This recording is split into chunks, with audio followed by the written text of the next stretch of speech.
मित्रों, इस एपिसोड की शुरुआत एक सवाल से करेंगे।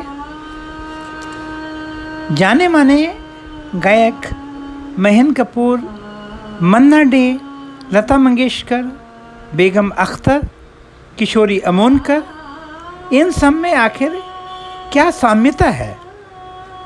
जवाब है, इन सभी की गायकी का प्रशिक्षण एक ही संगीत घराने में हुआ है। इस घराने का शुरुआती नाम मुरादाबाद घराना हुआ करता था। बाद में इसे भिंडी बाजार घराने के नाम से भी जाना गया और बम्बई शहर में संगीत का ये एकमात्र अपना घराना है। आइए पहले समझते हैं कि भारतीय और ख़ास तौर से हिंदुस्तानी शास्त्रीय संगीत परंपरा में घराना किसे कहते हैं। शब्द की उत्पत्ति घर से हुई है। एक पारंगत संगीतज्ञ और फिर उसकी शैली को आगे बढ़ाने की पीढ़ी दर पीढ़ी परंपरा ही घराना है। उस्ताद दिलावर हुसैन खान 1870 के आसपास पश्चिमी उत्तर प्रदेश के मुरादाबाद इलाके से बम्बई आ गए थे। उस ज़माने में बम्बई बहुत छोटा शहर हुआ करता था। पुराने शहर के मुख्य बाज़ार के पीछे वाले इलाके को अंग्रेज लोग बिहाइंड बाज़ार कहते थे। शब्द अपभ्रंश होते होते बिहाइंड से भिंडी हो गया। ये वो दौर था जब दिल्ली का मुग़ल दरबार अपनी शान शौकत खो चुका था। लखनऊ जैसे राजघराने सत्ता पर अपनी पकड़ खो चुके थे। कलकत्ता से अंग्रेज अपनी सत्ता का केंद्र दिल्ली ले आए थे। इधर बम्बई में नए नए कल कारखाने और व्यवसाय पनप रहे थे और उसी के साथ साथ एक ऐसा समृद्ध वर्ग उभर कर आ रहा था जिसे और चीज़ों के साथ साथ मनोरंजन की भी सख्त ज़रूरत थी।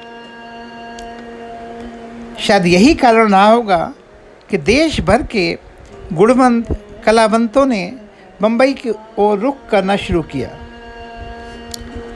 उस्ताद दिलावर हुसैन खान साहब ने भिंडी बाज़ार में रहकर अपने 3 बेटों नसीर खान, छज्जू खान और खादिम हुसैन खान के साथ मिलकर एक ऐसी अनूठी गायकी की कला विकसित की जिसकी खुशबू धीरे धीरे दूर दूर तक फैल गई और आज भी संगीत प्रेमियों को सम्मोहित करती है।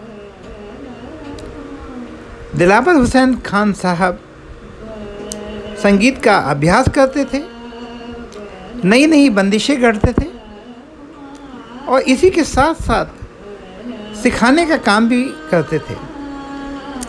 उन दिनों बम्बई में पारसी रंगमंच और मराठी संगीत नाटकों ने भी अपनी पैठ बनानी शुरू कर दी थी, जिसके लिए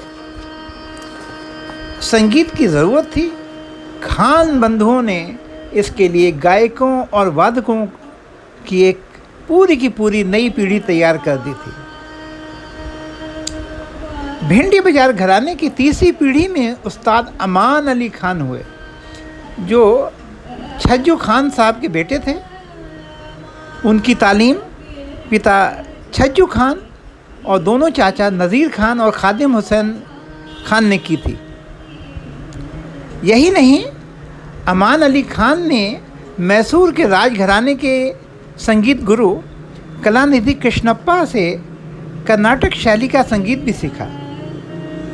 हंस ध्वनि और नाग स्वरवली जैसी राग रागनियों को अपने घराने की परंपरा में खूबसूरती से समाहित किया। अमान अली खान साहब को 300 से भी अधिक बंदिशों को तैयार करने का श्रेय जाता है, जो आज तक संगीत प्रेमी पसंद करते हैं। आइए सबसे पहले ये जानते हैं कि आखिर वो कौन सी खूबियाँ हैं जो भिंडी बाजार घराने को दूसरे संगीत घरानों से अलग रंग प्रदान करती हैं। सबसे पहली बात, राग का इम्प्रोवाइजेशन, यानी आलाप, तान और सरगम। ये खांडमेर पद्धति पर आधारित हैं। इनमें आकार को खुली आवाज़ में गाया जाता है। प्रस्तुति मध्य लय या फिर मध्य द्रुत लय में रहती है। एक नोट से दूसरे नोट तक जाने की प्रक्रिया बड़ी ही मधुर रहती है। इस पूरी प्रक्रिया में गायक का श्वास पर नियंत्रण देखते ही बनता है। गमक और सपाट ताने दोनों ही प्रभावशाली रहती हैं। बंदिशों की प्रस्तुति में शब्द, सुर और लय का खूबसूरत मेल मिलाप रहता है। आइए देखते हैं इस घराने की परंपरा के बारे में। घराने से प्रशिक्षित अंजनी बाई मालपेकर ने बहुत नाम कमाया। उन्हीं के निर्देशन में कुमार गंधर्व, किशोर यमुनकर, बेगम अख्तर साहिबा, टी.डी. जनोरकर, नैना देवी, गंगाबाई, एक पूरी की पूरी पीढ़ी तैयार हो गई। इसी घराने के पंडित शिव कुमार शुक्ला की गायकी पंडित रविशंकर बहुत पसंद करते थे। फिल्मी संगीत से जुड़े बहुत सारे संगीतकार उस्ताद अमान अली खान साहब से सीखने के लिए आते थे। और गायकों की बात तो मैंने आपको शुरू में ही की थी। लता मंगेशकर, मन्ना डे, महेंद्र कपूर, आशा भोसले, इन सब ने गायकी की बारीकियां उस्ताद अमान अली खान साहब से ही सीखी थी। अगर हम आधुनिक पीढ़ी की बात करें तो इसमें अनुराधा कुबेर ने परंपरा को काफ़ी कुछ आगे बढ़ाया है। फिर भी मन में एक सवाल रह जाता है कि जहाँ दिल्ली, पटियाला, कैराना जैसे घरानों को सभी संगीत प्रेमी जानते हैं, भेंडी बाजार घराना फिर लाइमलाइट में क्यों नहीं आ सका? दरअसल इस परंपरा को आगे बढ़ाने वाले उस्ताद अमान अली खान संगीत को मेडिटेशन मानते थे और वो हमेशा प्रचार प्रसार से दूर रहते थे। लेकिन उन्होंने जो संगीत शास्त्र में अपना योगदान दिया है वो अतुलनीय है। बस आज ज़रूरत इस बात की है कुछ लोग इस परंपरा में आकर और जुड़ें और इसकी ग्लोरी को फिर से नई ऊंचाइयों तक पहुंचाएं। आज के एपिसोड में बस इतना ही। अगली बार मिलेंगे किसी एक नए किस्से के साथ। देखते रहिए हमारा कार्यक्रम किस्से संगीत के।